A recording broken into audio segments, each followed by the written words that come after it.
Hello and welcome to my first video of 2025, which is kind of wild to say. I feel like as we mark the passage of time and we are moving more and more through time as we're alive, it becomes weirder and weirder to realize like how much time has passed in our existence. This might be existential, that's not the point. I say all that to say it's 2025, which is wild, and I don't know yet how to feel about that, but I thought it would be really fun for my first video to kind of reflect on this channel and what I have made over the past year and kind of set some intentions and talk about what I would like to do with this channel in 2025. So thanks for being here. Welcome. Let's talk about it. Okay, so I actually wrote down a bunch of projects here that I worked on this year. This channel, I uploaded a lot more in 2023, and then the beginning of 2024, I stopped uploading. I started a new job and I just didn't have it in me to make content. However, I did keep crocheting. So I have a few things that I made in the beginning of the year that I didn't make any videos about, but I still want to show them to you. And then we have some stuff that we're going to review together that I made on this channel. And yeah, I think that's what we're gonna do. So January, I became obsessed with triangle scarves. I made 4 or 5 of them. 3 of them I wound up giving away as gifts, but one of the ones that I made was this one. I used this is the Big Twist Halloween in Vampy Reds. This pattern that I used is from, I think, Baguette Crochet. A lot of the different fun stitch patterns that I used were from Baguette this year. So that's what this is from. It is, you know, a triangle scarf. So you can wear it both like this, which I think is my favorite way to wear it. But also, if you want to get in your favorite Victorian lady era, like this is also great. And kind of do whatever you want with it. I wore this quite a bit to the beginning of the year. This stitch, however, did stretch quite a bit, as I think you can see down here. It stretched out a lot. I probably could have saved it by using maybe a smaller hook, although I think I used a 5mm. It is what it is, but anyway, it doesn't look terrible. And I would argue that from afar you barely notice it, but I notice it, which is fine. Another triangle scarf that I made that I actually just found, I have no idea when in the year I made it, but because I made a bunch of triangle scarves in January, I'm gonna show it to you now, is this one. Actually, freaking gorgeous. This is one of the premier yarns. Let me see, give me 1 second. Let me see if I can give you the name. I don't have any more, so I can't tell you the name, but it's the Spun Colors brand thing. Oh, I think it's called Poppy. I always called it like Rose Garden or whatever, because that's what my mind saw, but I think it's called Poppy, which is what I always didn't relate it to. But again, gorgeous. Freaking actually love this. Look at that. The colors are so pretty. It's quite soft too. The Spun Colors is I don't know. I mean, it's 100% acrylic, but it's like fuzzier. It's like a more fuzzy. But anyway, really pretty. Love it. Should wear this more. I think this year I want to buy one of those like Victorian nightgowns, just so I can wear my triangle scarves again, like a Victorian lady. Anyway, gorgeous. Loved this. Highly recommend. Again, Baguette Crochet, if you want any ideas for cool stitches to use for a triangle scarf. They have so many ideas. It is amazing. Love that channel. And then the next thing that I could find that I took pictures of was in June. So between February and June, no idea if I would made anything or not. But in June, we started my summer obsession, which was this cocoon cardigan, this exact one. This is 100% cotton. I made it as a beach cover up and I am obsessed with it, as you've seen on this channel. It's great. It's very long. I wear it as my swimsuit cover up, and I made several more. I think I made 3 more that I gifted away, all in cotton, and I would highly recommend making one. I think I have a video, I'll put it up here, where I made another one, which we'll talk about, and I link the pattern in that. It's another YouTube content creator. I cannot remember their name right now, but highly recommend making one. In July, I'll insert a photo here, we were gonna go to the Renaissance Festival here in Washington, and so I made these 3 little drawstring bags as kind of accessory ideas for my friends for the Renaissance Festival. I made them out of 100% cotton. They came out super cute. Highly recommend making those if you need to get rid of some yarn. Little drawstring pouches, great idea for stash busting if you want something kind of practical and quick to make.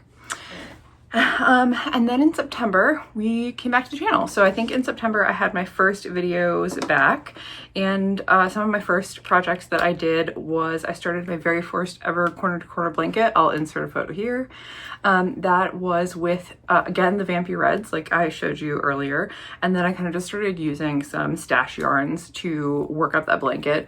I never finished it, but it did kind of ignite my corner to corner blanket obsession, which we do several more of this year. And then we made my spooky season cardigan. So that one, I think, was one of the best videos. One of the videos that did the best this year on this channel. It is this gorgeous cardigan that we made. Beautiful. We did a little half and half moment. This is just a solid, is it called Spooky Season? I think so. Yeah. This year's Halloween yarn by Big Twist, just called Spooky Season. You can read that. Just called Spooky Season. This whole half is just Spooky Season. This half is the Spooky Season mixed with just some Big Twist black, just to kind of give it a slightly different texture looking color. I still haven't added pockets, which was an intention, but that's all right. I have worn this quite a bit. I've gotten lots of compliments on it. So love it. I also made one out of this green yarn. I don't remember if I made that this year. I think I made that last year. So I also made one out of the green and purple, the Witch's Brew, Witch's Potion, whatever it's called. And then I'll insert a photo here. I also made another one of the same cardigan using the Charging My Crystals yarn, which was gifted away to a friend, but came out beautifully, and bought more yarn, this yarn here, to make a second one, which I haven't done yet, but maybe this coming year. Moving on to October, we went back into our blanket obsession. So I made another corner to corner blanket. I'll insert a photo here of that corner to corner blanket. That was a gift. We also did the crochet along with alt knots and worked on this granny square blanket, which still is very cool. Not quite done yet. I did buy another skein to add another few rounds as a border, try to make it bigger and add some more appliques, but did finish the initial project, which was really cool. And it's gorgeous. I love the different yarns that we picked. I got to learn about Crown Crescent yarn, which is a fiber dyer, yarn dyer, fiber art person here in Washington. So got to buy some locally dyed yarn, which was amazing. And then we made another cocoon cardigan. We made this one in the, I think this is Witch's Brew. And this is the Hirschner's Halloween Sparkle in the Witch's Brew. Pretty. Very pretty. Like it, still wear it a lot, hence why it was on the back of my chair. I like to kind of throw it on every once in a while. And then I think we actually made this in the beginning of the month, and then the very last project we made at the end of October was the, what is this called? Not Spooky Season, the Beautiful, which is again another cocoon cardigan, but in the beautiful color, again, by Hirschner's Halloween Sparkle. Cute. I haven't worn this one as much because I think I made the like border a little too tight, and it hasn't allowed this to drape as well as this one. This one drapes really well. And this one does not drape as well. That could also be because this one is a granny cluster stitch and this one is not. And I think this pattern in particular just drapes really beautifully. And I'm obsessed with it, which is why I've made so many. But yeah, there's that. November, we did my first wool cardigan, which was gifted away. I'll put a photo here. But that cardigan came out beautifully. I used Arcane Fiberworks wool, as well as some alpaca, which my friend gifted me. It was really interesting to work with both of those fibers. The alpaca is so thin that I think I talked about this in that video, but I wound up using 2 strands, which is the first time I personally have double-stranded yarn to crochet with it, so it was a very interesting experience for me. I found that the alpaca, I don't know if it's because I used 2 strands or because it's alpaca, but when it was washed and blocked, it did not stretch. So that was a learning thing, which was kind of cool. And then we made the bookish cowl. This was from, who is this from? This was from Fangirl Fibers. She did a box. What was it called? Like a kit? Where she dyed this yarn inspired by, this was A Court of Mist and Fury, the book by Sarah J. Maas. And so I got a bunch of hanks, one big hank of this cream, and then all these colors were in mini hanks. And so we made a little cowl out of it, which still looks very pretty. I haven't really worn it, but it's cute. It does this job. I wonder if I could even wear it as like a little bandana. I shouldn't do that. Anyway, that was really fun and loved the way that that came out. It was really nice working. The back half of the year I worked with wools a lot more. So that has been really interesting to kind of get used to what wool feels like while you're working with it, and learning kind of how far it goes or doesn't go, which has been interesting. And then in December, I fell back in love with the hooded scarves. So I have made a plethora of hooded scarves. My last video, I introduced you to the 2 that I made, or I made 3, I only showed you 2. I also made a yellow version. I think I showed you that in the video, which one was it? It was the first video of December. So I think it's in my like crochet hook organization video. I was working on a yellow version. So I made that. And then I made 2 with the Red Heart, what was it called? Red Heart Granny Square yarn. I think that's all it's called. Red Heart Granny Square. In the ruby red color and the cyber leaf color. They looked so cool. I didn't love working with the yarn, but the way that it looks in the project is so cool that I've like loved making those and will be making more. So I am still on my hooded scarf kick. I have several to make and that is currently what I'm working on. So I'll be making many more of those. And so I guess that kind of leads us into this coming year, what intentions I would like to set and talk about for the coming year. Let me clean up and I'll be right back. All right, what to expect from this channel in 2025. I would really love to be able to stay consistent with some uploads over the next year. My goal from September was to be able to do at least 3 uploads a month, if not 4. And I think that I would like to continue that in the next year. So I would like to prioritize 3 uploads, giving myself a floating week if I want to do a longer project. And then 4 uploads a month would be like kind of peak if I'm able to like get a lot of stuff done. I don't know what life is going to be like in 2025, as most of us don't. I don't know how my work is going to be. There's actually a lot happening in my work life that could make my days more stressful, or potentially make them less stressful. And depending on how that hits, we'll see how much energy I have for creating content in addition to. So I would just like to set the intention. 3 videos a month is something that I would like you to be able to expect. If things are going to happen, I have tried to be very communicative in the community tab on my channel. If I was going to miss or skip an upload, and I would like to kind of keep that as kind of a expectation for the community, is if I can't do 3 uploads and I'm going to miss one, maybe we'll only do 2 that month, that I will let you know in the community tab. So hopefully that's something that you guys are going to be happy with. But expectation 3 a month. 4 a month would be like you're getting an extra video, if you will. And then any less than that, I would like to communicate with you if you're gonna not get one. And then I would like to also kind of grow, not just grow the channel. I think everyone who makes content in any capacity would like to see growth in their channel. So that's of course something that I would like to see. However, there's not a whole lot that I can do to affect that.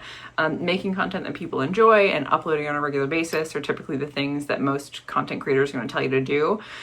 If I'm doing that and the channel is growing, incredible. If I'm doing that and the channel is not growing, that's what happens, right? And so that's something that I am going to expect for the next year, is that I'm only gonna try to work on the things that I can control and try not to beat myself up or be bummed out about stuff that I can't control, like the month of December, which was wild.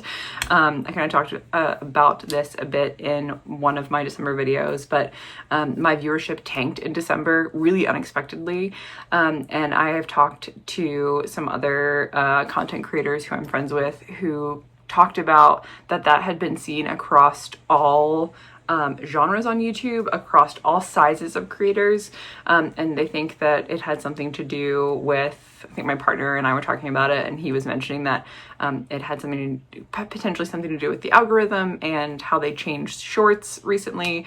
And so I think that's just a reminder, maybe more for me than for you, but just a reminder that the algorithm is finicky. It's, you know, like an ancient god, and sometimes you will be in favor and sometimes you're not. So that is, I guess, what I'm going to try to have my mindset be going into 2025. In addition to that, I would really like, as a I guess brand goal, content goal, I would like to start my own website. I don't know what I'm gonna do with it. Sorry about shaking you. I don't know what I want to do with it. I think that it's just a good idea for me to have a landing page for my content and kind of linking everything back together. But I truly don't know what it's gonna be for. I don't know if I want to do maybe some blog type stuff. I don't know if I want to host my own shop there. Ideally, I would love to be able to make some garments that I sell.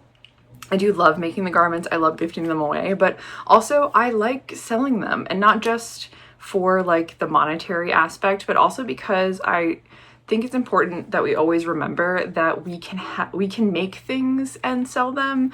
I love buying, for instance, handmade pottery is a thing that I buy a lot of. I buy a lot of mugs and other like crafted items from local potters here in Washington, and I love that that's something that I can do, and I want to support them that way. But I think that it's kind of cool also seeing that people can create garments, other types of garments that you can buy. Crochet, a lot of the times when you see it at markets, is often stuffed animals, which is very cool, and I do like them. However, I don't often see crochet wearables being sold. And part of that, of course, is because it takes a long time and they're going to be expensive. However, it's just really cool to see them. And I think as someone who loves this craft, I love doing it. I love seeing it. I love seeing how creative the community is, seeing crochet content creators on like Instagram and YouTube, and I'm sure Pinterest, although I don't use it, but I know a lot of people talk about Pinterest. People can make some incredible stuff using this craft, and I would like to be able to participate in selling it so people can see that it's not just something that you see on the internet. You can see it in real life. You can purchase it and own it in real life. I don't know if that's just me kind of like over dramatizing what I think selling my own handcrafted goods is going to be, but that's a goal, I think, for 2025. So something that you might see is my own website. What's going to be on it? I don't know. And then let's see, any other expectations for this channel? I think just consistency. I would like to be able to upload for 12 months in a row and just be able to accomplish that. I think that would be really cool. It would be a lot of videos. So hopefully I can come up with some good ideas. If you have any ideas of things that you would like to see me make, please leave them in comments down below. If you have any patterns that you've purchased and are interested in seeing me do them, let me know in the comments down below. I am happy to purchase some patterns and make some videos as long as the pattern creator says that it's okay. But if I can, purchase their pattern and then do a vlog about making it and kind of showing you my process of working from someone's pattern. I think I did that with the wild oleander pattern, and as you've seen, I am in love with it and I have been remaking that item. So I'd really like to find some more items, more patterns that people have made. And I'm starting to make my my like goals list of things that I want to make and make videos about in 2025.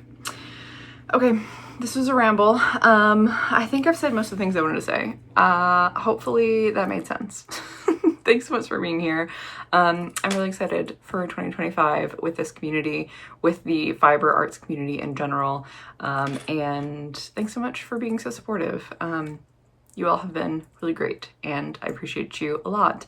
And this channel has grown because of you. So thank you for being here. Thank you for chatting with me in the comments. Thank you for watching and interacting with my videos. And I hope you have a wonderful 2025. I hope it's great for all of us. And if it's not, we're gonna make it great for all of us. So thanks for being you. I hope you have a great rest of your day and I'll see you in my next video. Bye-bye.